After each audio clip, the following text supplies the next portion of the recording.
Hello and welcome to Unparliamentary Language, a podcast that is coming to you for the first time under a Labour government. And how are you, Rob? I'm very, very well, thank you. How are you? Yeah, I think, as we're going to get into, I think we both had, we discussed in our pre-show a few things about how we saw the election and things like that. We may touch on that in the main episode as well, but it feels like a sea change, right? Yes. It feels like a weight has been lifted in some ways. You don't have to be fully pro-Labour. It just feels like it's nice to have a change, and it's nice.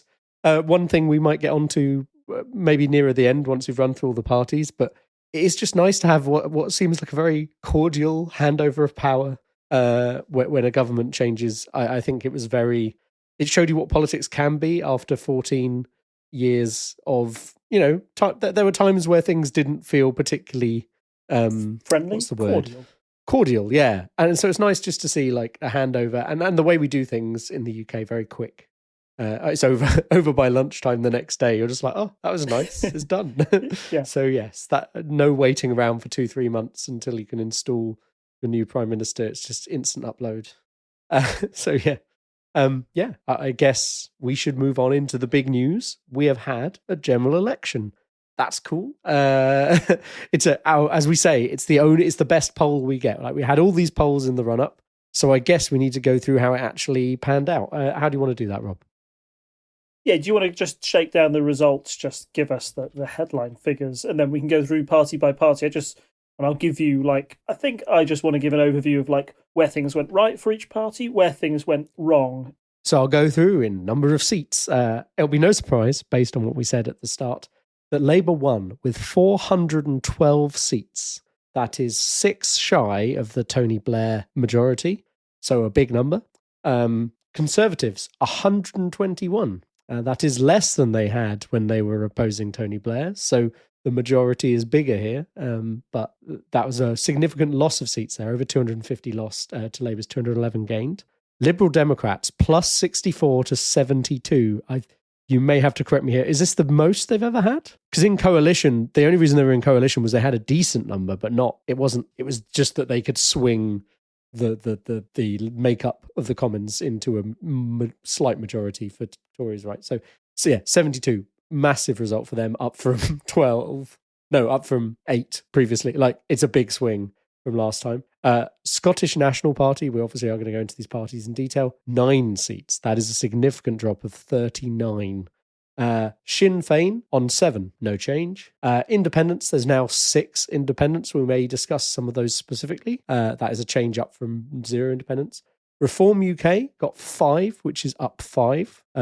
They kind of didn't exist before, but they did. We'll also touch on that. The DUP have lost 3 down to 5. The Greens are up 3 to 4. Plaid Cymru is up 2 to 4. And then I'm not going to necessarily go through. There's quite a lot of other ones in Northern Ireland, and of those, Ulster Unionists have gained 1, and the traditional Unionist voice have gained 1, and the others have stayed the same. So yeah, I've run through all of them there because obviously we're not going to have a chance to talk about a lot of them, and the BBC just plonks them in an other block that's 29 strong. So yeah, a bit more varied on that side of things, but we'll probably touch on that as we move on. So where do you want to start? I guess Labour, they won, so they have the most seats. There's lots to talk about there. Yeah, it was an incredible night for Labour. As you said, 412, which I think, what was the... 418. No, it's less than 97, but it's a bigger majority because of how badly the Conservatives did. So that's the level that we're looking at here, and that's outstanding, isn't it? I think the thing Labour did very well, and what they can be proud of, is that although, if we've been sort of saying throughout this campaign, and why it was a little bit weird, is that Labour didn't really have much to say, I feel, throughout the campaign. They had a manifesto, and we thought, it will become a bit clearer when the manifesto comes out, and their manifesto was kind of like, make NHS better, try and get growth, which is great, but how? Big question marks over that. But they seemed to just be, because of how unpopular the Conservative Party were, how Keir Starmer had restructured the Labour Party to sort of detoxify it from the Corbyn years. And by that, I mean he brought it firmly towards the centre and presented himself as a candidate that you might not love him, but there were very few people out there who hated Keir Starmer with a passion. And what that meant is that they were able to be really efficient with their vote. If you talk about tactical voting and looking to increase the vote in places where it mattered, this was a masterclass of electoral engineering, because it was mentioned lots of times throughout the night that this 411 seats were voted in with a lower vote percentage than what Jeremy Corbyn was able to get in the 2017 election. The difference there was that the Labour vote piled up in constituencies where they'd already won and they didn't need it. So they won seats by 10,000 votes under Jeremy Corbyn, but they were safe as houses and it didn't matter. They were unable to access those key Labour Conservative marginals. What Labour were able to do in 2024 was maximise that vote, get across the line. A couple of them, I think you'll see, they're in the sort of like 500s to 1,000 votes. There was a lot of quite squeaky votes, particularly in the Midlands, which we might touch on a little bit more. And there was a couple of other factors that played in there. But yeah, it was a very impressive night for Keir Starmer's Labour Party, and it quite rightly delivers them to power. Is there anything else you want to go into before I talk a little bit more about Labour? Not specifically, just as I say, I think there was a general... we will talk about it again with the Conservatives, and we mentioned it in our Patreon episode. But one thing that was notable, I think, throughout the night is how it was a lot of seats that the Tories lost, not necessarily seats that Labour won, as you say, in like their percentage didn't go up, but it was the splitting of the vote on the right and other issues with people not liking the Tories. Maybe there was less turnout this election as well, so you had less people, presumably less Conservative voters going out and voting, that led to these swings to Labour, because they're not as you say, winning by 10,000 a lot of these seats. They're just, so I think one of them they won by 15. I think that was Hendon. So yeah, there are definitely seats out there where it was more precarious, but overall, over the whole country, it was enough that they were winning significant numbers of seats. And yeah, a stonking majority. We just got to get the word stonking in there for our American listeners. Yeah. Sorry. Yes. Stonking. Absolutely Scotch egging it. No, I'm making up words now. It was very good. And we've talked in previous election sort of podcasts about the importance of tactical voting. I think it really came into the fore in this one. There was a real urge from a large percentage of the country. And if I'm allowed to swear, you can edit this out or beep it. I don't care. But there was a real sense of how do we get these bastards out? You know? Not a sense of a love for Labour, but how do I get rid of the Conservatives and where is my most efficient vote? I had it. So personally, I had it in my constituency. My constituency boundaries have changed. And that was another factor in this election.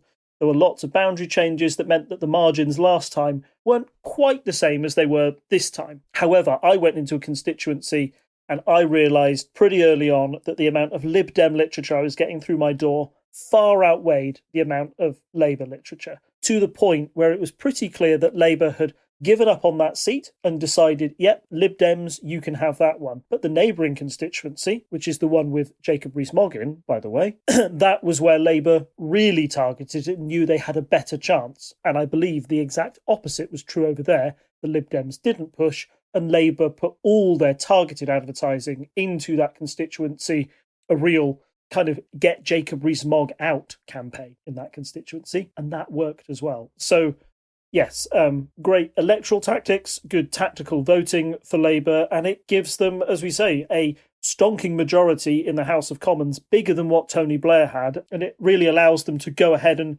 do a lot of change with it without this sort of, I think we've got used to it since about 2017 when we had Theresa May's government on a knife edge. Of course, we had the coalition between 2010 and 2015.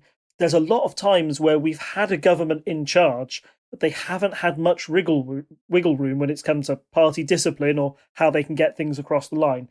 This Keir Starmer government is going to be quite different. I know all the papers were warning of a Labour supermajority that, quite frankly, isn't really a thing. It doesn't matter, but it does make it like the difference between a victory of 100 and 150 doesn't really matter for Labour. But if you've got a victory of at least 100, it means that you don't have to worry about the party splitting like the Conservatives did. Fingers crossed there will be less sort of internal drama and they can get the changes that they need across the line. And what Labour have said. They want to get the country moving again, and that's one of the levers you can pull. If you can get a lot of stuff through the Houses of Commons, then you can start to fix the economy, Britain, whatever. That's their goal.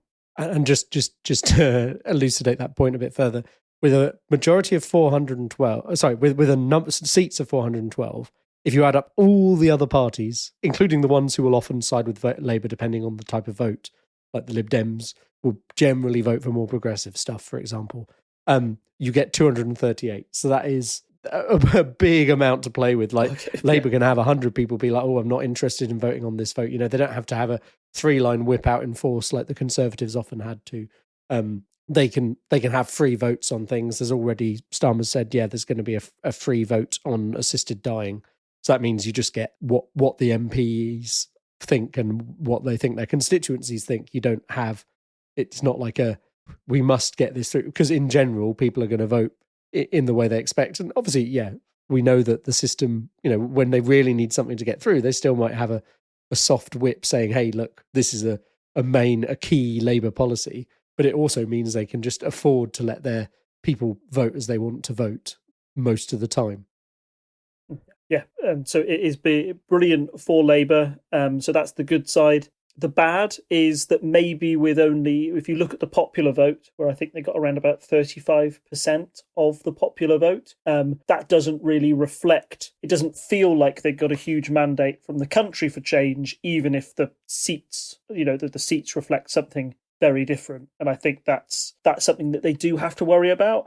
Keir Starmer has been quite, in his speech, he's been quite humble, I would say. He recognises that he's not sweeping to power with 60% of the country behind him. He wants to be a prime minister for everyone, even if they didn't vote for him. But it does mean that maybe the general public will give them a little less time. There's less of a sort of the wave of joy that sort of came with 97 is the one election we're all comparing it to, and the reason for that is quite different with the vote share. The other weakness is that Labour seems to have been it's got attacks on both its flanks at the moment. I would say that to the left, we saw a good performance from the Greens. We'll go into them a bit more detail later, but they were able to take some big Labour scalps, and quite significantly. So that shows that some of the old constituencies that Jeremy Corbyn's Labour would have held comfortably, the Greens can start to eat into that ground. There's also a problem with how Labour approached the war in Gaza, particularly how Keir Starmer and his comments on LBC around a ceasefire really sort of put a bad taste in the mouth of those who wanted a ceasefire in Gaza, felt that he wasn't endorsing one, and even when he changed his policy later on before the election, that didn't seem to matter. And you saw some very tight battles in constituencies and a lot of independents that were able to turn over Labour MPs. Wes Streeting came very close to losing his seat. Jess Phillips, another one, sort of 500 votes, 1,000 votes in it there. Jess Phillips commented that it was one of the nastiest election campaigns that she'd been involved in because of the sort of visceral debate surrounding that issue. So, not all plain sailing for Labour. And finally, we will go into the more detail, obviously, later on, but reform. Although we'll talk about reform taking a lot of votes off of the Conservatives, they also took a lot of votes off of Labour, particularly in those constituencies in the north, that old red wall that Boris Johnson was able to smash into in 2019 and grab some Conservative seats. It looks like up there, if people didn't vote Conservative this time, they didn't go back to Labour, they sort of floated towards reform. And in a couple of those early results, we saw those ones from Sunderland and Newcastle, and Tyne and Wear, I think it is. I can't remember what they've renamed the constituency. But when those early results came in, they were Labour wins. The party in second place was reform, and that will worry Labour, that they will have to deal with those voters on that flank of their party, and can they win them back or not? Because Keir Starmer's left with a lot of questions when he comes into power, and that's why those sort of reasons, those weaknesses, and where people are going away makes it feel that we're very much not in like a clear two-party system anymore. There's a lot of people scrapping for every vote. It doesn't seem to be there are many genuine safe seats in the country anymore, and you can see a lot of chinks in the armour of parties. If you position yourself there, that just means that you're vulnerable to attacks either from the left or the right. And if people get organised, they can eat into that majority. I think just one interesting thing to maybe touch on there. I've seen a lot of discussion. I know the Liberal Democrats and now also Reform have been talking about proportional representation, because Reform only got 5 seats based on their percentage of the vote. And like the Lib Dems did better than their percentage of the vote. And Labour did a bit better, but not massively better, I think, when you work it all out based on percentages. So I've seen a lot of people being like, oh, well, when someone wins under first past the post, they don't want to change it. But given there will be a lot of shouting about proportional representation, one would imagine from Reform, maybe a bit less from the Lib Dems, but I think there have been enough Lib Dems who've said, yeah, no, we still care about that. Or, some said it even on election night because that was put to them. I wonder if like a canny move might be to go for proportional representation, because that would help mitigate those issues with the seats. You wouldn't have as big a majority next time round if you got the same number of votes, but it would help by spreading out that kind of right-wing vote based on the percentage. It would accurately portray what people are voting for, but also actually you'd still end up with a Labour majority. I think that's a really interesting question. It's always been one that's been a tricky subject. Labour infamously said they would have a review into it when they won in 97, and then thought, we actually like having a huge majority and be able to do whatever we want in Parliament, so maybe we won't do it in. It's got to be, the problem has always been, it's got to be put in by a government that supports it and has won, but they win very heavily under first past the post. Clearly, for Labour, it's massively inflated their number of seats compared to the vote share, so why would they? I understand your point of view, but it takes a very brave Prime Minister to want to give up that majority, particularly when you've got 2 of these main parties. But I think you're right. I think there's a lot of, with people wanting to vote for who they genuinely want to at a national level and not have to tactically vote, you might see a different makeup. And maybe, like you say, we'd probably have to get used to coalition politics if that was the case. But personally, I think the only way that you get PR is not by a government voting it into law. There needs to be a referendum on it, as there was when we tried to have one back in 2015 before the Brexit vote, and that failed. But that wasn't pure PR when they were suggesting that change. So it'd be interesting to see what would happen and what system another government would present. Yeah. I think that is one thing that gets brought up, is that previous referendum, and it's like, it wasn't really proportional representation. It was a slightly different way of doing things. Or you could also have some kind of single transferable vote system. I think we've discussed this. We have an episode, one of our earliest episodes from a silly season, where we talked through the various voting systems, pros and cons. But I think it's a thing. I get emails from the Electoral Reform Society, and they've been like, now's the time to like keep pushing this. And I think it's important. And I think otherwise, I don't want to get to a position where we potentially get stuck for 14 years with one, I think people have run analyses, we can find them, but I don't think you'd have had a 14-year long run of a pure Conservative government under PR or under certain other alternative voting systems. And I think that would have been better for the country overall. You might also have to accept on the flip side that you have less Labour majorities, but overall, I think the compromise you get from having proportional representation is better. And people will go, look at the far right rising in Europe and stuff. But it's like, in general, I feel like if you have that release valve, you wouldn't have got things like Brexit. Maybe I'm wrong. Maybe I'm massively off base, but I think that's generally my opinion. Shall we move on? Did you have more to say on Labour? No, I think I'm done. Okay. Let's move on to the Conservatives. So next up, the Conservatives. They lost a lot of seats. That's point one. I don't think that's a surprise. We touched on in the run-up how their manifesto was kind of almost false promises. There's a lot of, when we did our manifesto episode, there's a lot of stuff where we went, we just don't believe this because we've had them for 14 years, so why didn't they do it? And I think the country felt the same way, would be my summary.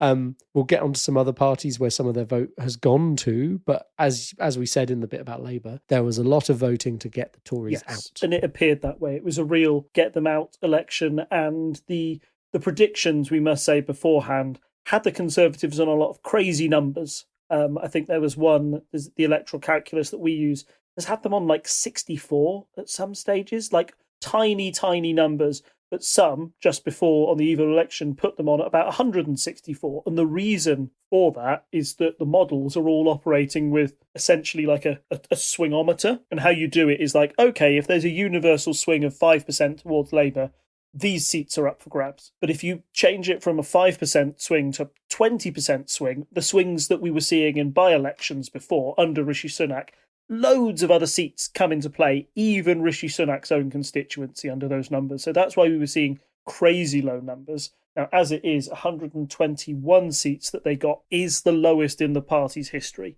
So it is not a good night by any means. But some people thought just getting over 100 would be a good bet for this Conservative Party. That's how rotten it was. And boy, did they suffer. You've got some really big beasts out as well. You had Jacob Rees-Mogg going. You had who else am I forget? You had 12 cabinet members. Yeah, there was people like Grant Shapps going. So some maybe mention here for people who didn't necessarily see them or international listeners that there's generally a speech by the winner and then a speech by the main loser. I don't think like Binface got to give a speech or anything, with his 300 and something votes. But you normally, so normally they'll cut to like, here's the victory speech. And if there's someone important, they might go to the losing speech. And Grant Shapps was is one of the earlier ones of the night where we're like, oh, okay, this is going as we're expecting. And we're starting to lose these, big hitters in the Conservative Party. And it was just kind of funny where he's like, look at all these jobs I've had, aren't I great? And we're like, no, I don't think you understand. If you you keep being shipped around to different government departments, you're probably not good at your job. But yeah, there was that. I think possibly the weirdest one of the night was Liz Truss, which shouldn't surprise you. That was a gigantic swing. I think, was that the biggest swing ever? Something like 27%? Yeah, huge swing. One of the safest Conservative constituencies that are about was sort of influenced by a huge increase in the Reform vote. I think if I have a look at those results, you've got Labour, Reform and the Conservatives all getting over 11,000 votes in that constituency.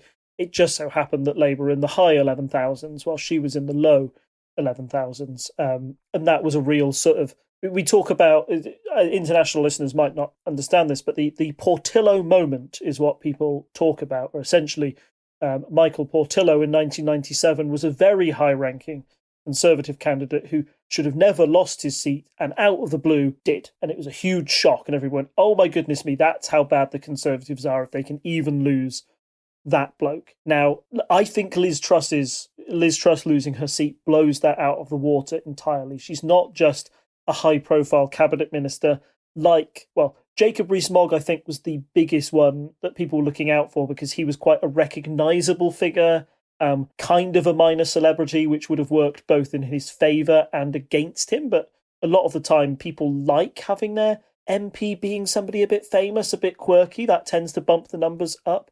It did not for Jacob. Liz Truss was Prime Minister during this parliamentary term, right? Yeah. That's insane. I know she had 44 days in power, but the fact that she had to go back to that constituency and really campaign and then lost, then to not give a concession speech and to then talk to the BBC afterwards where she didn't seem to show an ounce of contrition or accept any responsibility that maybe something she'd done was responsible for the defeat was, outstanding. I think that's the moment of the night you show people and you go, well, that is why the Conservatives lost in a way, isn't it? That's why people had enough of them, because they did things, had an impact on the country, and then turned to you, looked you dead in the eye and said, nope, not me, don't think that was me, no, just unlucky, move on and give us another chance, go on, which was kind of their whole election campaign, and it didn't work. A lot of people kept their seats, though. If we want to look for, there's not much on the bright side for the Conservatives, if I'm looking for that, but there were some little sort of anomalies or good things. It sounds bizarre for me to say that Rishi Sunak didn't lose his seat, but he wasn't anywhere close, and people were talking about that. I think that was quite interesting because there's a few where it's like, it is interesting how stuff doesn't necessarily line up with expectation.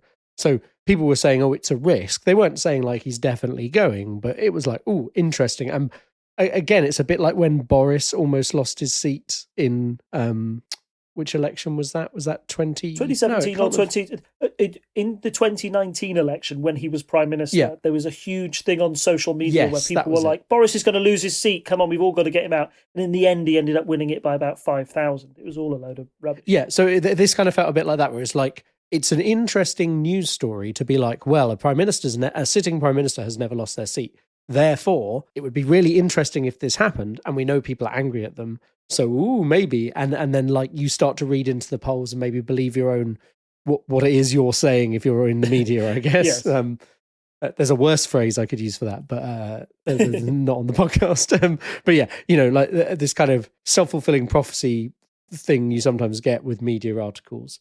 And I think there was a bit of that. But yeah, then he comfortably kept his seat. And I think kind of interesting because he's still leader of the opposition until they sort out what they're doing as a party. But, he said, I'm still going to be an MP, which like, say what you want about Rishi Sunak, I respect that he's done that in the same way that when Theresa May was like, I'm going to be a useful backbench MP still. You can disagree with her on policy, but that is the right thing if you're an elected official to do, not do a Liz Truss, which is just not turn up to anything and just kind of sit there in your seat, or a Nadine Dorries, or all these other people who've done it. So yeah, it was that I think is interesting. But just the one other thing to touch on is that there are other seats where it was like, oh, this might be close, and then it was like 10,000. So I think there's a lot of extrapolation that goes on, and even if roughly speaking the seats end up where we expect them to be overall, it is those interesting kind of digging into specific seats where we thought X or Y might happen, that are interesting. For example, Penny Mordaunt losing hers by a few hundred? Yeah, it was quite close for her in Portsmouth. She lost her seat. I was going to say maybe it's a weird reflection, but there were the ones that kept their seats tended to be those conservative parliamentarians who put like their country first before their own ego. And by that, I'm talking about like Jeremy Hunt, the Chancellor. People thought his seat was up for grabs, and it wasn't. And his speech that he did was very conciliatory and said, this is to his daughters, this is how democracy works. Isn't it wonderful how quickly it works, and the people have had their say, and we move on. We will continue to be this in opposition. And if you think, Jeremy, I know a lot of people say that Rishi Sunak kind of was the one who was the steady hand on the tiller when he came on, but in reality, it was sort of Jeremy Hunt who came in after Liz Truss. Even when Liz Truss was on there and she just crashed the economy, it was him who came in and said, right, I'm going to clean this all up. I'm going to address the nation. I'm going to address the banks directly and say, we're not doing any of that anymore. We're being sensible. Stop it. And just got everything sorted out that way. Ian Duncan Smith as well had a constituency on the outskirts of London, which the initial exit poll said that he had a less than 1% chance of winning that seat, and he ended up keeping it. Now, there was a little bit of drama with the Labour selection of candidates. They'd selected somebody who was meant to be there, then they changed their mind later on, but that candidate stayed behind and as an independent, which meant the Labour vote was split quite significantly. But having talked to Ian Duncan Smith, he was a focus on the Newsagents podcast. You talk to him and you go, oh, he was a constituent man through and through. They asked him, if you lose this election, will you leave this constituency? No, not at all. I'm involved in the local library here. I'll stick around as I always do. I'm gonna die in this constituency. I know I've got a lot of friends and family and people who respect me. And you go, oh my goodness me, that's like a traditional MP who's not in it for the cabinet ministers or for the glitz and glamour. It's like the opposite of Boris Johnson, who, yeah, of course he's voted in somewhere, but then he'll just scoot off and not visit there for 5 years because he's too important. He's just there because he wants to be an MP and have the luxuries that being an MP gives him. So there was those small bits wins for the Conservatives where sort of decent MPs, as I would say them, people who tend to put country before party, they were able to keep their seats. But there was a lot of awful lot of people, an awful lot of churn getting out. The Boris Johnson seats that they won in 2019 from Labour, I think they were nearly universally wiped out, those gains that he made. So that coalition that came together in 2019, I don't think we were aware at the time of just how shaky that was, because it was the collapse in that support that led to this result, particularly voters leaking away to reform. But there's a whole bunch of other voters people haven't talked about. And when we get onto our next party, I think we're going to be talking about one of the real success stories of the night. I know you've set me up excellently there to move into the next section, but I just wanted to briefly touch in on that point we made about Jeremy Hunt. I just brought up his numbers because that's a constituency near me. I drove through it a few times in the run-up And I was willing to believe that he might lose it based on what was being said. And I drove through his constituency. I saw one Conservative placard, and next to it there was like 9 Lib Dem ones. And you're like, oh, turns out I've now driven through other bits of his constituency because obviously it had changed. And there were more Conservative placards up, which when you compare to like my constituency where I've seen, I think, a single Conservative placard. Actually, I'll share the photo. Maybe it'll end up being the photo for this episode where I was walking along a street and there was a Lib Dem, a Conservative and a Labour placard on 3 different houses all next to each other. And I was like, that must be an interesting set of neighbours to have. Yeah. But I thought it was possible. I don't know if it would be more likely under his old seat because it was previously Southwest Surrey, and then it's now Godalming and Ash, so they've like combined a load of other bits in. So I think there might be a bit more rural parts added in. I would have to double check, but maybe that just about swung it for him. But he only stayed ahead by 800. The Lib Dem was really close, and I think it's places like that now. Don't get me wrong, 5,000 votes went to Reform. That must have helped the Lib Dem get closer. But if you look at the numbers, like if the Green Party hadn't stood someone there and all those votes had gone to Lib Dem, then he'd have lost. If about a fifth of the Labour votes had gone to the Lib Dem, then Jeremy Hunt would have lost. So there is definitely a lot going on in some of these seats that we... this MP survived or whatever doesn't necessarily, if you look at it without some of the detail, tell you the full story. So having said all of that, Lib Dem's doing well in seats like that and almost winning. But also, as we've already said up front, winning a lot of seats, the most they've ever won. How did that play out? And I've got a tweet I think I need to put in here about the Gales strategy. Have you been to a Gales, Rob? I have not, no. I'll read out the tweet, but Lib Dem strategists invented a rule of thumb. Any town outside London with a Gales, like the one I live in, a bourgeois bakery chain, had activists held at it. It worked. And I know you're going to go into some more depth here, but like I was saying about we were going, it's quite close, probably going to be quite close here. Like we now have an entirely Lib Dem council, which we've discussed in the local elections episode. And we were like looking at numbers and like looking at polls at the start of this run of the general election. Things like electoral calculus were predicting for my seat a 60% chance of it staying Conservative. Now, as gaffes started to happen for Sunak and so on, it did start to swing to Lib Dem, and it definitely started to look more likely it would be Lib Dem. And then I think in the end, he won by like 10,000 seats. Like it was not close in the end. So we got a Lib Dem in, and that is all, like there's a whole pocket of us around us in Surrey. Basically everything southwest of London has gone orangey yellow. And yeah, it's not surprising that they are these places. So Gales is like, it's like an upmarket Pret. It's £3.60 for a croissant. Bin Face would be very annoyed at them.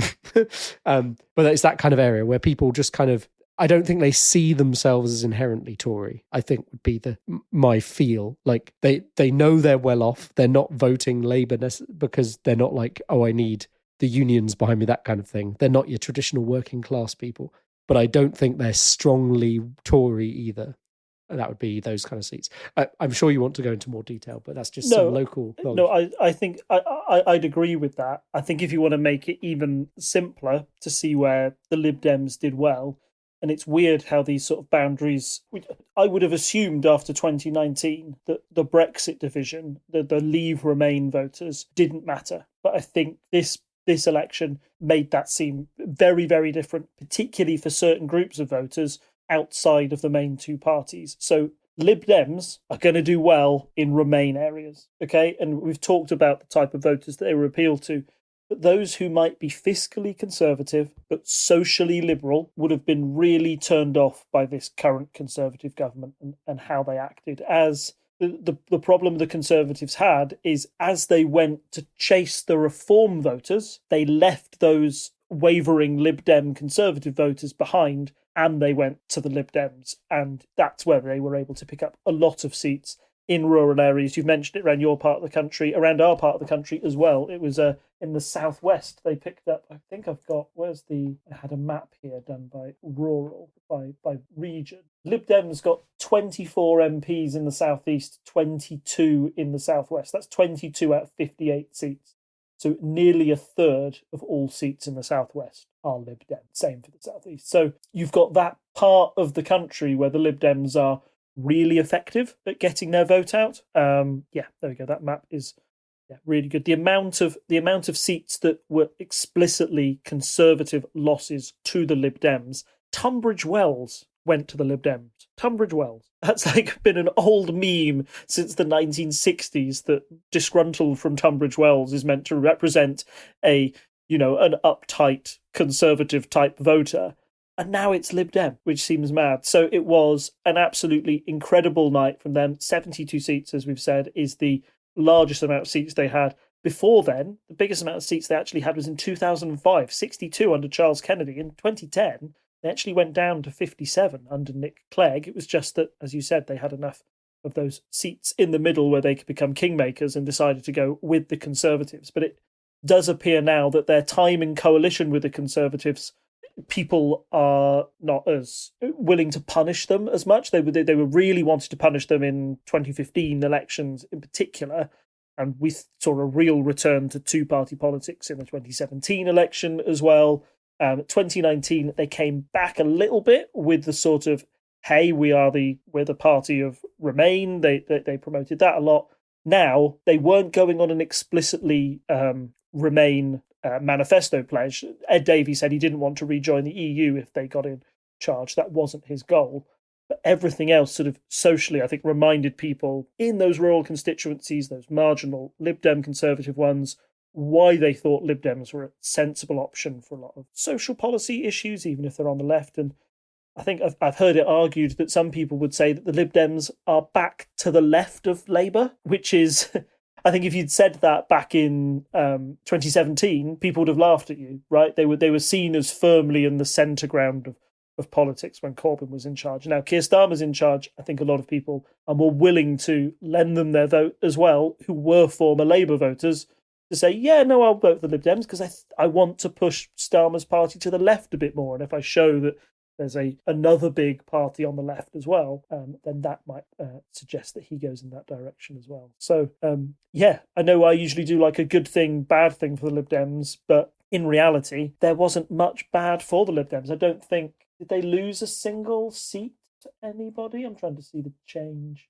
You got the net change. Yeah, they didn't lose. So yeah, they didn't lose a single seat. They gained 64. Whereas Labour lost 7 seats and gained 218. Labour still lost some. The Lib Dems pure gains the entire night. Yeah, and I think it is maybe interesting, that point you just made about them being on the left of Labour. I think it's something I've said for a long time, and I've maybe had some disagreements with people about it, but the Lib Dems have generally been more progressive in social policies. The point is, this isn't people go left and right and they're thinking in a linear way, but whenever you actually look at those political maps, they are 2D, right? There's normally 2 axes there. It's like your kind of fiscal policy and your social policy. And I think actually, and I'm sure I've said it on this podcast before, but Lib Dems generally, I would say, more progressive on social issues. And part of that is because they're in opposition. They can say things that like make for good sound bites, but they don't have to enact. I get that's part of it. But when it comes to fiscal stuff, they're a bit more Tory. And that's kind of why there's been this, you kind of get these voters who, as you say, they might be like, dithering between the Conservatives and Labour, and they settle on the Lib Dems because they're like, well, I'm worried Labour's going to spend all the money, the constant joke or thing that the Conservatives repeat, there's no money left, which is ironic given the position we're in now with where the Tories have left the country. But I think there's always been this idea that, well, sure, okay, I want to show my dissatisfaction with the Tories, I should vote for someone else. I can't really vote Labour because I feel like they're going to spend all them. And like, don't get me wrong, there are definitely times where Labour, like under Corbyn, was more left, and so therefore support. But I still think, like, even then, I'm not sure. Like, it depends on what policies you pick. I'm not sure Corbyn's party was particularly pro-LGBT in a specific way. Like, I think Lib Dem's generally been ahead of the other parties on that side of things. There are obviously other things metrics you can use. Like, there's a lot of different social issues that people care about. So there's probably this kind of entanglement when it involves spending money to an extent. Like, the Lib Dems might be less left-leaning, but this time round, because they've had all the stuff with Ed talking about caring and having, paying for carers and all of that. That is more kind of pro NHS, more left, more socialist in that way, which maybe is a bit of a break from where they were previously. That's possibly true. But I would say their kind of social stuff has always been pretty And I think that social, that care issue, not only was it an issue that the main two parties, Labour and Conservative, weren't really focusing on the same way, I think it targets the type of voters that the Lib Dems are for. I would say the average Lib Dem voter is probably a little bit older than a Labour voter. They might have parents who are about to go into the care system as well, or they've seen it firsthand, what's going on, and they want to improve that. Whereas if you think of a younger Labour voter, it's much more likely that their parents are going to be in their 40s and 50s and don't need that social care. So I think they were very well targeted on the issues that they focused on this campaign. Their campaigning has always been very good and well targeted, and we'll compare them. We'll probably go on to reform next, but I do think that Lib Dems are sort of the anti-reform in lots of ways, not only in policy positions. I actually think if you took a Lib Dem voter and a reform voter, they'd probably be more on the opposite ends of the spectrum if you took a Labour and reform voter, a Conservative reform voter, etc. But also the Lib Dems, unlike reform, were really good in targeting those seats, knowing how to turn local success into national success. A lot of those areas in the southwest and the southeast that they've taken will have had Lib Dem councils and will have had local government in control. And that's the Lib Dem philosophy has always been, you get people thinking, they say, oh yeah, no, who filled in my potholes and filled in the gritter bins? It was the Lib Dems. They ran the local council and they ran it responsibly. Therefore, although I wouldn't usually vote for them nationally, I think I can trust them now. They've got that they're clearly hard workers for their local area, and they'll be that good sort of traditional represent your area MP. And that's why they're able to under first past the post. The Lib Dems have always said they wanted to get rid of first past the post as a system, but this time round, it benefited them incredibly well, didn't it? As the article that you've posted there. In 2019, they got 3.7 million votes and won 11 seats. This time, their vote percentage dropped. They only got 3.5 million votes, but got 72 seats. So again, efficiency, making your vote count. And yeah, in my area, that was reflected as well. We've got a Lib Dem MP for the first time in my constituency here. And that was, as I've mentioned, I think before, we were talking about the Labour stuff. They've really targeted my area. I had YouTube ads. I had everything through the door. And it became pretty clear to me as somebody who knows how these campaigns work that this was a Liberal Democrat target seat rather than a Labour seat, and that made sure that I tactically voted Lib Dem to make sure that the Conservatives weren't my local MP. Yeah, and I think, I mean, to that point, right? You're talking about where they focused what they were doing. So obviously they focused in seats where they didn't quite win, like Jeremy Hunt's seat. But speaking as someone who is, so we're just ticking off those boxes you just mentioned. We now have a full Lib Dem council. We got rid of the last Tory councillors in the local elections, as we discussed. We have had a Tory MP since I've moved here, so I've been here 2 years. I am not aware of him doing anything useful. I remember a very similar thing when I lived in Ed Davies' constituency, where there was a Tory MP for one parliament, and he would, how they can I forget exactly how it works, but there's the thing where you can send out like free post if you're an MP. And then once you actually get to election time, there's special rules. But I remember getting a letter through like just before the election was going to be announced, but before the election rules came in. And it was like all about how I really want to do this thing locally. And it was like, well, why haven't you done it? You've been here for 4 or 5 years. And similar thing happened this time. So I think we had 2 Tory pamphlets through. We had about 6 Lib Dem ones, some great Lib Dem bar charts. We had the one that looks like a newspaper. We had the whole gamut of Lib Dem advertising that you expect. And then on the flip side, so every candidate in a constituency is allowed to send 1 free piece of post. I'll put in the show notes, there's an excellent video from Stand Up Maths, who was the Count Binface's count person in Richmond and Northallerton, but also did the design for the 1 piece of post that Binface sent out, because what Binface sent out was a graph-based thing, and he was taking kind of a mick out of the Lib Dems can't win here style ones, and also making it the most accurate, because I think it was like infinite increase in Count Binface votes, because obviously he wasn't standing in that constituency the last time. It's very funny, worth watching. But so everyone's allowed to send you one piece of post. I did not get a Labour leaflet here. If you can send every constituent a piece of post for free, why didn't I get the Labour one? It's like they didn't bother, basically. Whereas I definitely got my one Reform one. I didn't get one from is it the Heritage Party? The even more weird than Reform. Oh, baby, I got a Reform one, but I didn't get a Heritage Party one. Yeah, I don't know. I didn't get one, but like we didn't get one from Green, we didn't get one from Labour, we didn't get one from Heritage Party. Bearing in mind those can be sent for free. That's interesting. It's just like they didn't bother. They just have to put someone up in every seat. And then, we did get lots and lots of Lib Dem ones. And I think what was interesting, because there were tellers there when we turned up, and we obviously went, yeah, it's us. Like, we've got nothing to hide. We are voting, because they just want to check you're voting. Because we only moved here in January. They know nothing about us on paper. It's quite interesting, because they have no data, even though we did vote in the local elections. Because they don't, they presumably have all their data based on who used to live here. So they just sent us a load of Lib Dem leaflets, and then we went there to vote. So they know we vote. They didn't ask. I don't know. Are tellers allowed to ask you how you voted? I don't know, but they didn't. So yeah, they now know that the two of us, went and voted. So they're like, oh, okay, you're someone to target, I guess. But they were already targeting us. I'm not sure I have a greater point there. It was just some local experience. So as you alluded to just then, let's talk about Reform. Some might say the big success story of the night, other than Labour and the Lib Dems.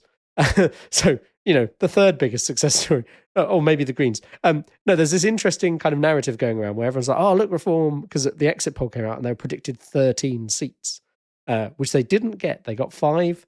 I think it was 4 kind of quite easily, and a 5th one was really close because it went to multiple recounts.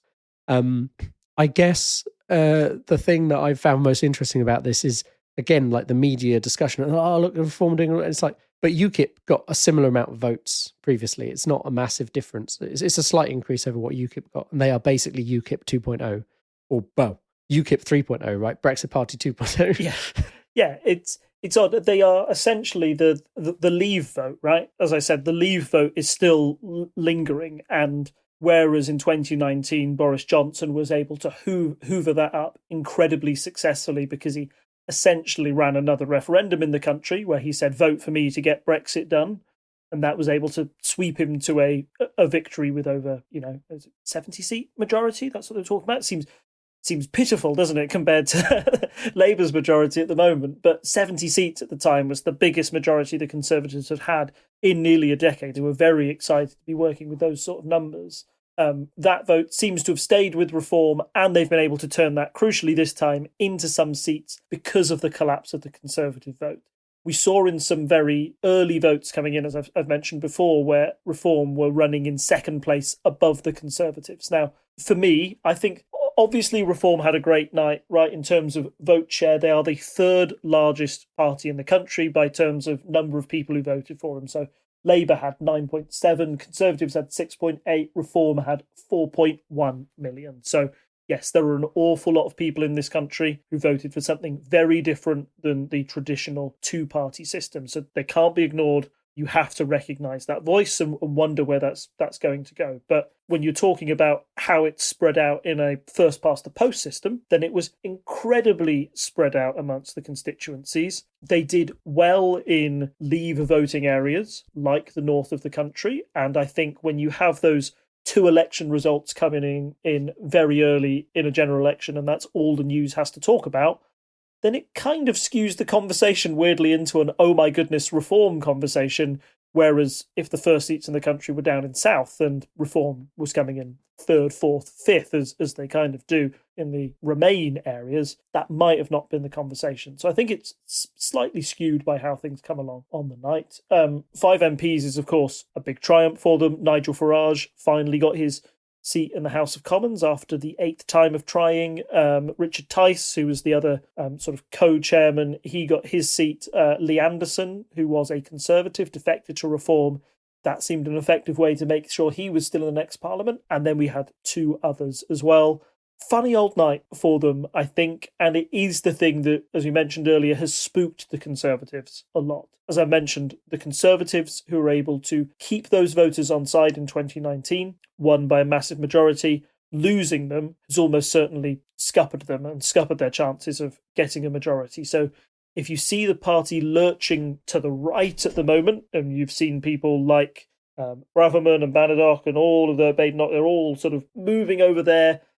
We had the sort of farce, I think, of the PopCon, which is meant to stand for Popular Conservatives, of Rees-Mogg and Liz Truss, both of whom had lost their seats, coming out and saying, oh, actually the Conservatives can win the next election. I just had this plan up my sleeve but didn't decide to use it a week ago. And this is how we're going to do it. And it's be more like Reform, which may get them some votes back and may get them to challenge in that red wall that Labour has up there in those Leave voting seats. Where I think it'll definitely lose them the vote is to those Lib Dems who have 70 seats. That's the thing now. If the Conservative Party goes to the right, then they'll be vulnerable on their left flank and they risk not being able to win back those seats that the Lib Dems got this time round.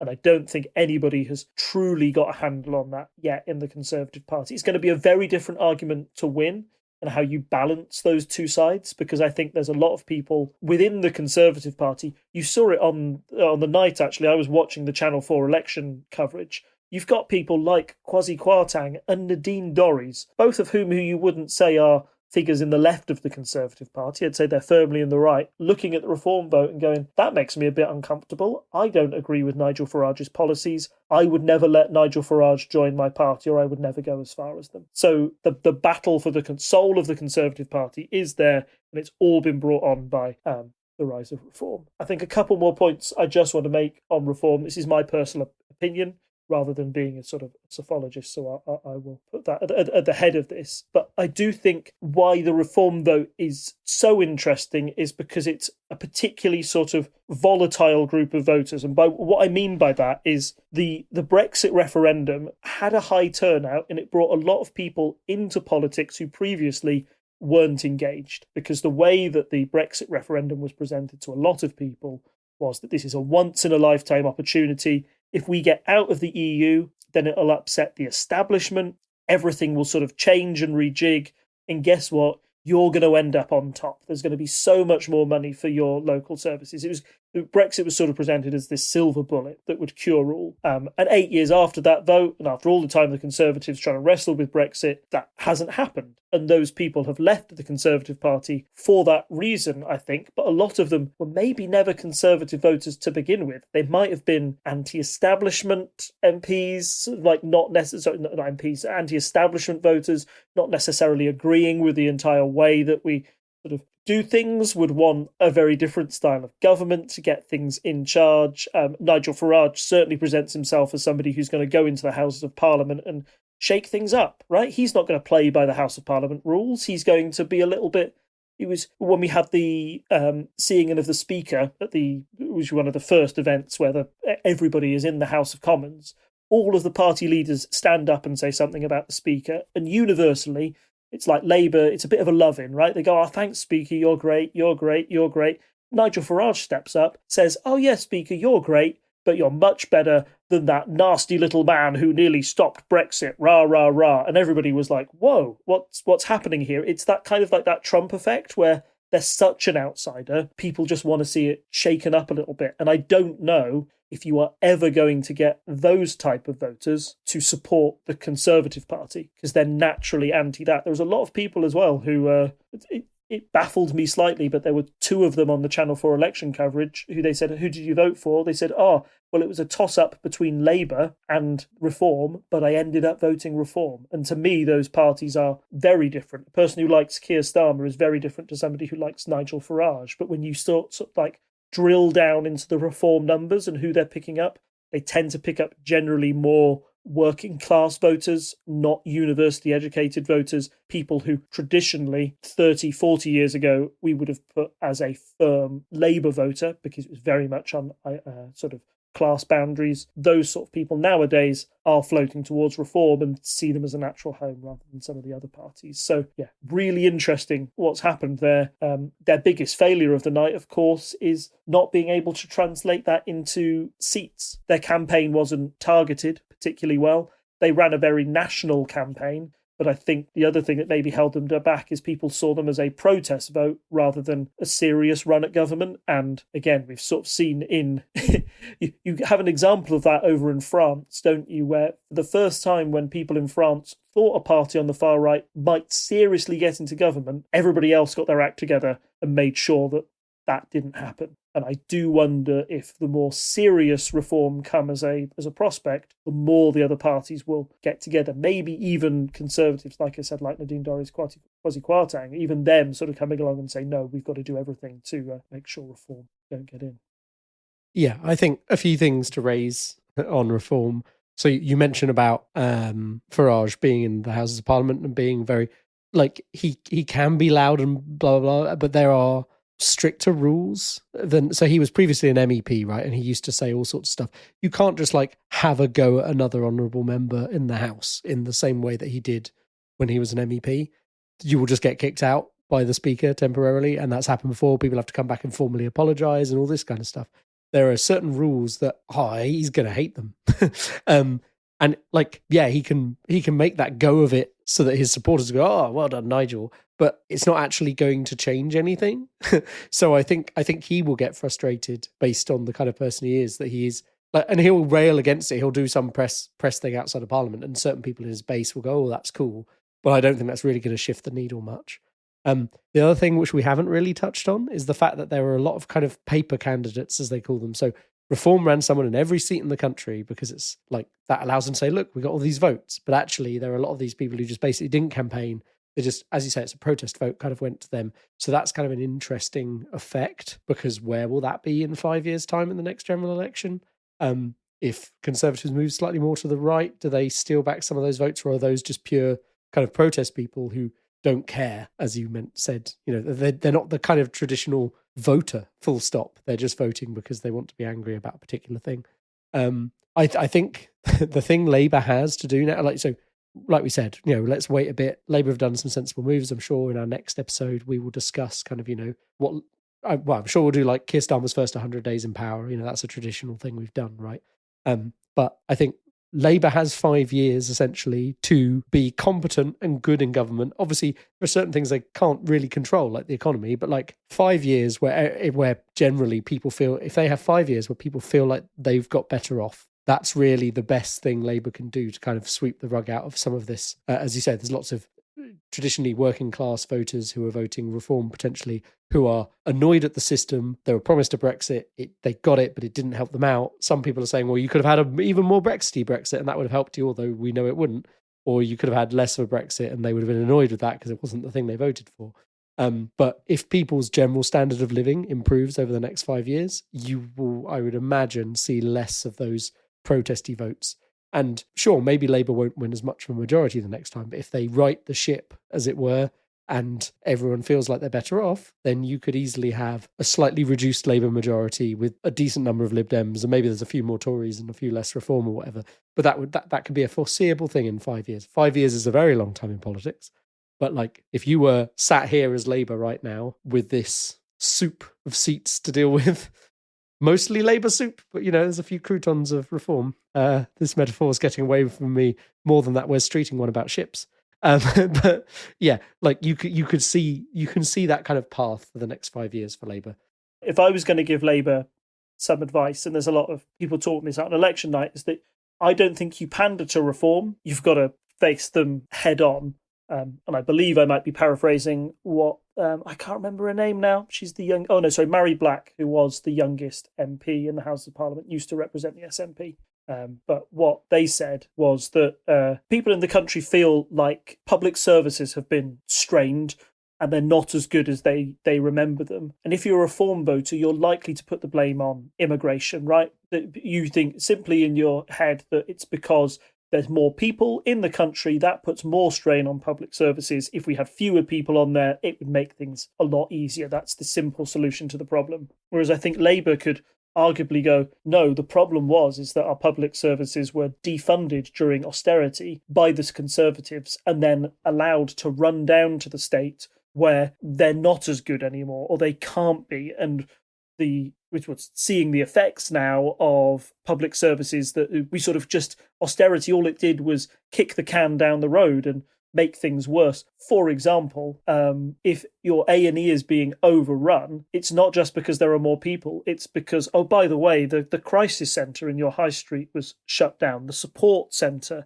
the care workers were cut. So instead of that problem being caught by a GP or a care worker or somebody in the community before they had to get to A&E, it languished and then became a massive problem that they would only have to deal with in A&E because somebody didn't catch it 3 years earlier because public service had been run down. And I think that's the argument that Labour has to get on top of and really target and say, no, look, Brexit was meant to put more money into your local areas, not in London. It was meant to put more money into public services. That's what we're going to do. Housing is another issue that Labour have already addressed, saying, look, we've got a housing crisis. And yeah, it might be because we've got more people in the country than, that's why there's a demand for housing.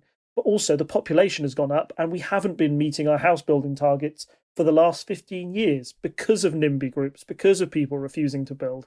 So if we have this massive boon of house building and help to bring the house prices down and make it more of an even playing field, then people will go, oh, that was one of the reasons you were meant to vote for Brexit, right? They said house prices would come down. They said energy prices would come down. They said food prices would come down, and none of that happens. And I think that only happens if you're able to put money back into services that get the country moving again. That's been a big challenge. So if I was Labour campaign strategist, that's how I would approach it. And you can't be afraid, because I think, again, where the Conservatives might get it wrong is if they keep going to the right and pandering to those people, I think they're just setting themselves up to fail when they get in as a government for 5 years, try and enact whatever it is, and it doesn't work again.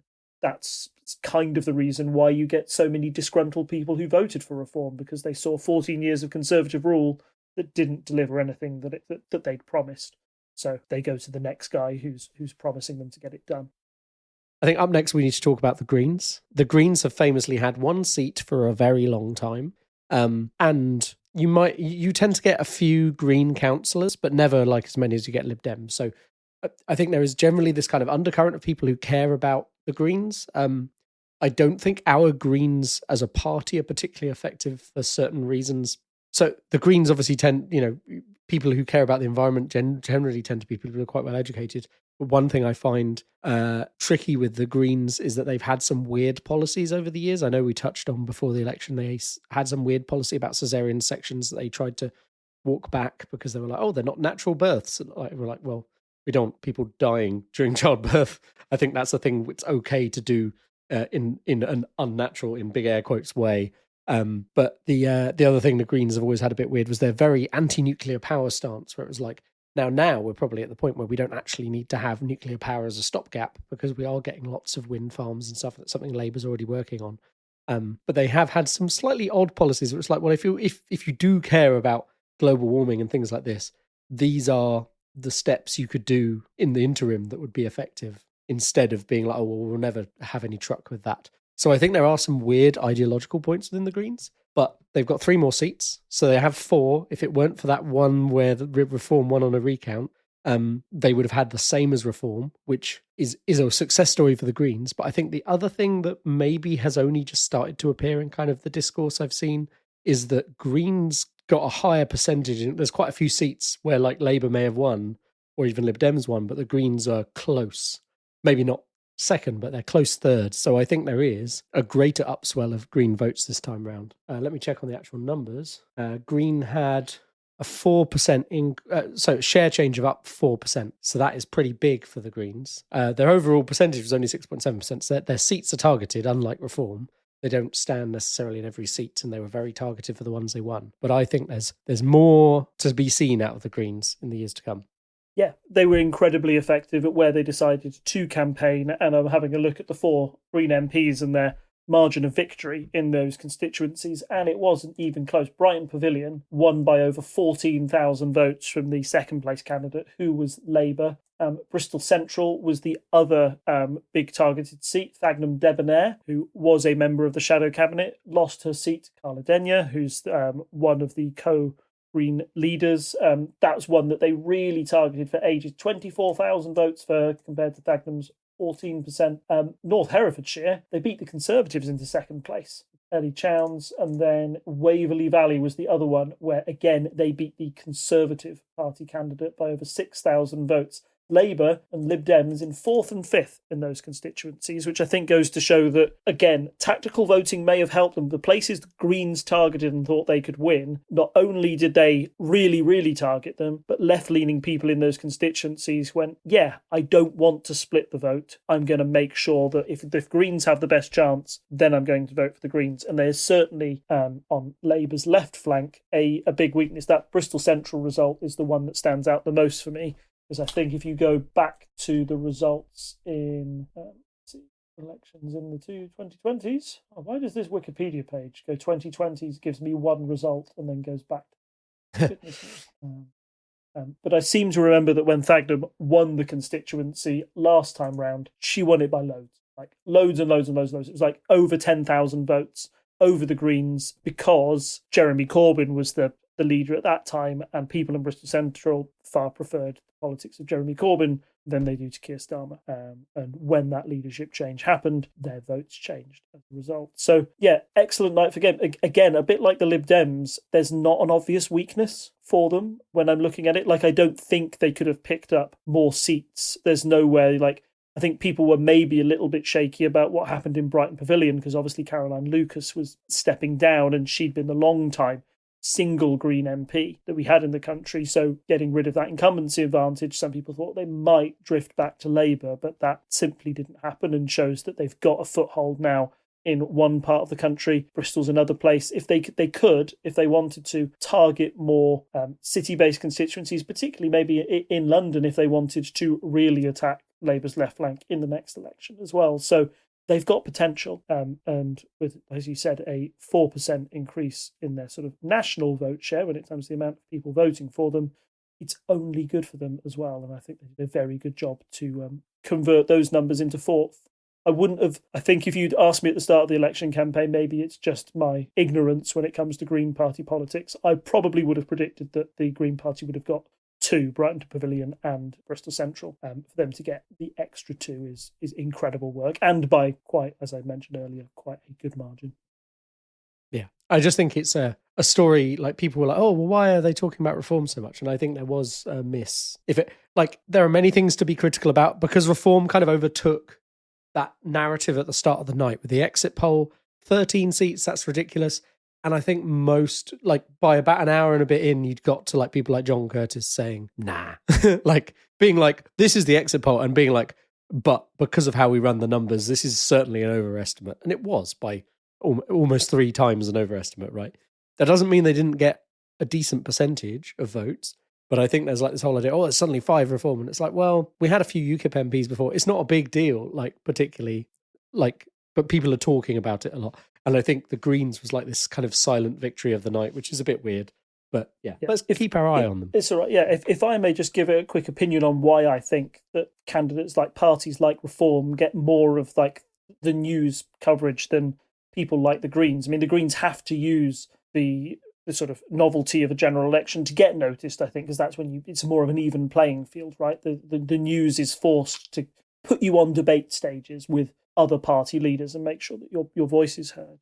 We'll talk about it a little maybe if we talk about the general election in its totality, but newspapers used to be really important when it came to influencing voters, the way that their politics fed down to their readership, and the way if a party endorsed if a paper endorsed another party, that might have a significant swing on the election.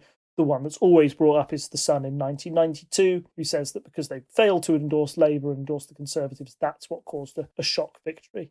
Now, I would say in 2024, the newspapers are far less influential over voters in that sense directly. Circulation and readership has gone down. But what newspapers still do is they sort of direct the news narrative, and who gets on the front pages and what's on the front pages kind of dictate what the stories are in national news on the BBC, ITV, Channel 4, whatever, because the media follows, because in general, there's kind of a consensus on, okay, the papers are focused on this today, therefore, so are we. That seems to be the big news story. And Nigel Farage and Reform have supporters in the Daily Mail, the Telegraph, the Express. A lot of our newspapers are right-leaning, And that means that their agenda points can get into the headlines pretty easy and are talked about on a general basis. The Greens don't have anything like that. Maybe The Independent will run a Green leading story, The Guardian perhaps, but it is far less of a platform for the Greens, just in general day-to-day news coverage, compared to the sheer amount of Nigel Farage that gets shoved down your throat in newspaper on newspaper front pages that you've had ever since, or even before the Brexit referendum, probably since 2015 and their massive vote share rise that they saw back. So for the Greens to then take their opportunity in this general election and convert it to success is great. But as you've said, it maybe hasn't been talked as much about just in the general media because of that. Because people go, oh, the Greens, that's nice. Oh well, on what's Nigel said next. I need to cover that in great detail. Yeah, it is kind of frustrating, and I think it's telling the kind of group of people I was with as well that on election night we're like, oh, why aren't they talking about the Greens? The Greens have got 4 votes. Come on, guys, we're colouring them 4 seats. Sorry, we're colouring them in. But yeah, I just think it's the thing to watch, and I think having more Green representation is good. Especially, don't get me wrong, I think Labour have already made some good moves, such as clearing red tape that might prevent wind farms being built and stuff like that. And they want to do this Great British Energy thing, and those are all good. But we know that the targets they were setting were reduced in their manifesto from what they initially put forward. So I want them held to account on that side of things, and I hope the Lib Dems and the Greens can push on the climate aspect. But I appreciate it's not the average person's top concern, unfortunately. So, yeah. Our last party on our list, I know there's some other smaller parties. We don't really have a lot to say about Wales, I don't think, specifically here. But I think we do need to touch on the other big story, which was like the near complete collapse of the SNP vote, which we discussed. I think they probably did worse than I didn't give you any hard numbers before we went into this election, but I know we discussed it. And I think even some of the worst predictions were still saying over 10 seats. So for them to get 9 seats seems pretty bad. What do you want to say about that, Rob? Yeah, just that's all right. An absolute disaster for the SNP, and shows that even when their big bump in the numbers happened because they lost that independence referendum, people felt that they needed to have a party to represent them to get that message across, and they went up. However, they've also had, they're kind of the Conservatives of Scotland. And by that, I mean, they've been in power for an awful lot of time in Scotland, and people don't perceive things to have got better up there. Ever since they lost Nicola Sturgeon, their internal running of Scotland has been in jeopardy. And was it Yusuf barely lasted very long. He was kind of like Scotland's Liz Truss as well. He didn't last very long before he was booted out and replaced. The fact that, they were the ones in charge, they were the incumbents, and it is really hard to be the incumbents in this environment. People like to kick you, meant that they were going to lose a lot of seats. What's interesting is that where in 2017, to a lesser extent in 2019, but in 2017, you saw quite a big rise in the Conservatives taking seats off the SNP. It was, in fact, I would say, the Scottish Conservatives that saved Theresa May from having a complete meltdown and having to have some really tricky coalition building conversations with somebody else, because they were able to pick up key seats in Scotland who were very much split on, are you unionist, or do you want to split and Scotland be independent? The Conservatives banked in on this. This time, it appeared that a lot of SNP voters were very happy to go back to Labour and vote for them in the national context. And Labour picked up a load of seats. Lib Dems did too. Lib Dems also benefited, but it wasn't a good night for either the SNP or the Conservatives up in Scotland. I missed it earlier when we were talking about the Conservatives in general, but the leader of the Conservatives in Scotland, Ross, he lost the one seat that he was fighting for. There was a bit of a kerfuffle over that seat. It was seen as one of the safer Conservative bets in Scotland. So there was a Scottish Conservative MP who was in hospital and wasn't very well, but thought he'd be well enough to come back and fight the election. And the Conservative leader, Ross, came along and said, actually, I don't think you're well enough. I think I'll take this seat for you. And there was a lot of sort of a man being parachuted in there to try and save his seat, and it didn't work in the end either. So, terrible night for the SNP. It'll be really interesting to see what happens in the next devolved set of elections for the SNP up there, because they've been in trouble for a while now. And if that goes back to Labour, that could be interesting.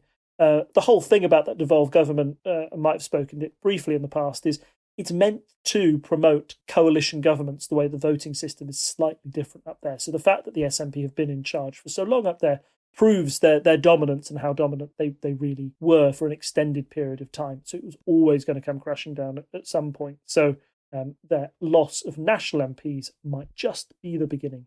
There might be a brief glimpse into the future of what happens at the next Scottish general election. I think it will be interesting to see because John Swinney, who's the head of the SNP, obviously they hold Holyrood at the moment, and he was saying, well, just because we've had this loss doesn't mean I'm not trying to do an accent, by the way.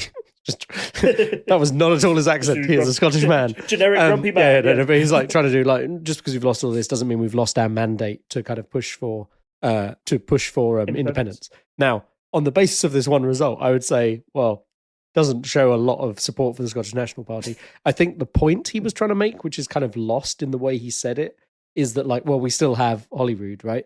So in 2026, when we have that election, we will see whether that holds up. That means obviously they're still controlling devolved stuff. But yeah, it will be interesting. And we've talked about this a lot of times. It'd be great to have someone on.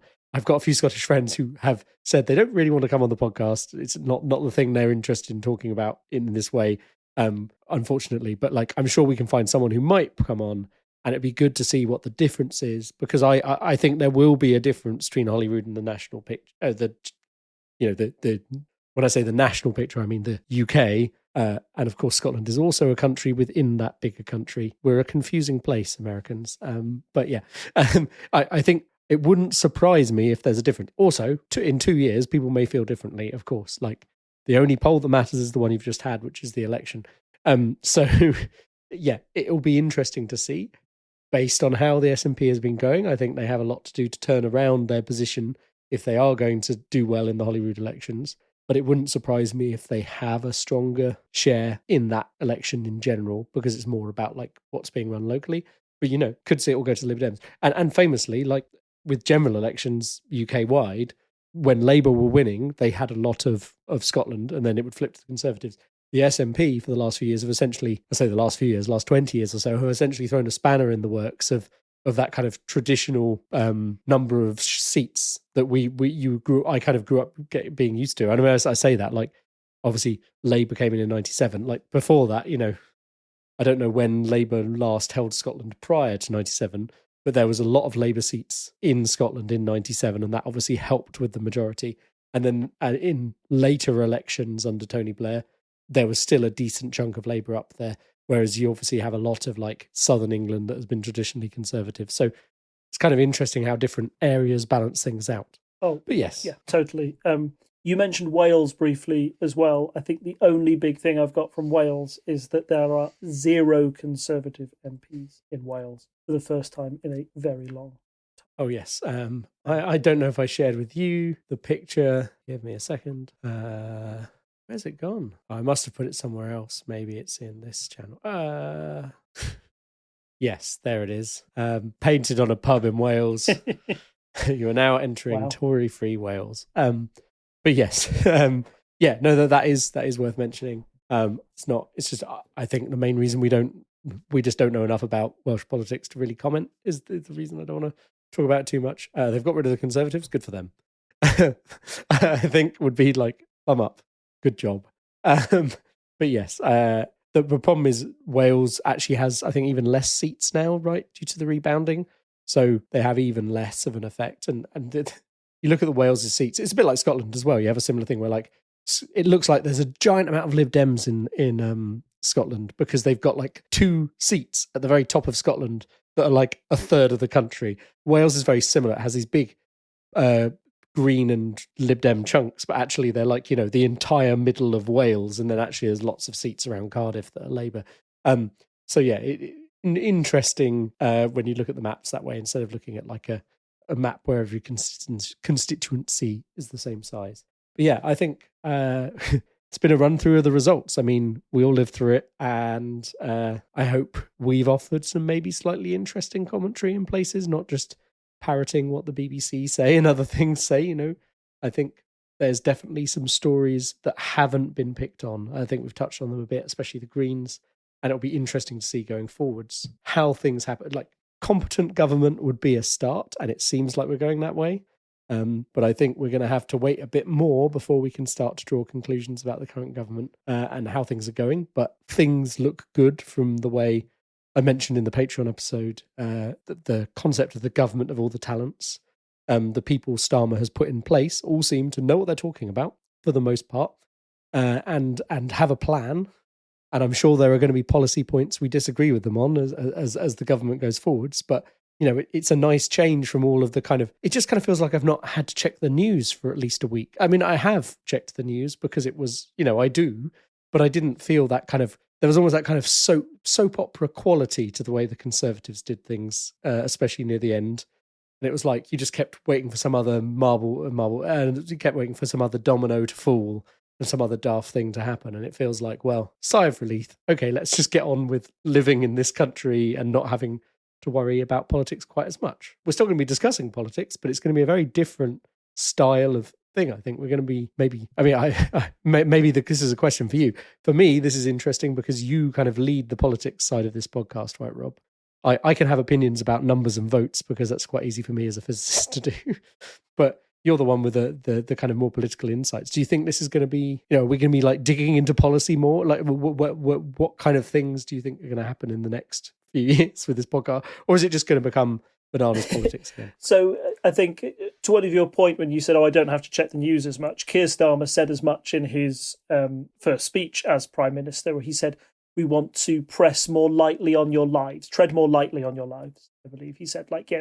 Politics has been at the forefront of a lot of people's lives, probably since the Brexit referendum, in a way that it hasn't been before. So that sort of return to the government is there and it's working for you, but it's in the background is a nice thing. I think because of the nature of the Labour majority, we're going to see less about Labour infighting, and hopefully we will do more evaluation on policy, because let's be frank, the past few months of this podcast before the general election were what stupid thing have the Conservatives done today? Not policy-wise, just gaffes, own goals, scandals, right? And a lot of it has been, maybe I keep coming back to it, but it's because it's a formative part of our politics. Brexit happening, you forget what split that was in the Conservative Party as well. I think Boris Johnson's 2019 Conservatives makes you think that everybody is arch Brexiteers and nobody would dare mention the name of the EU. Yes, they'd be cast aside, but that party still had a lot of people in it who were staunch Remain campaigners. Liz Truss being among them, Jeremy Hunt being among them, right? So the psychodrama of the Conservative Party, I believe, has dominated the news cycle, and it's meant that it's been more about personalities rather than policies in those past few years.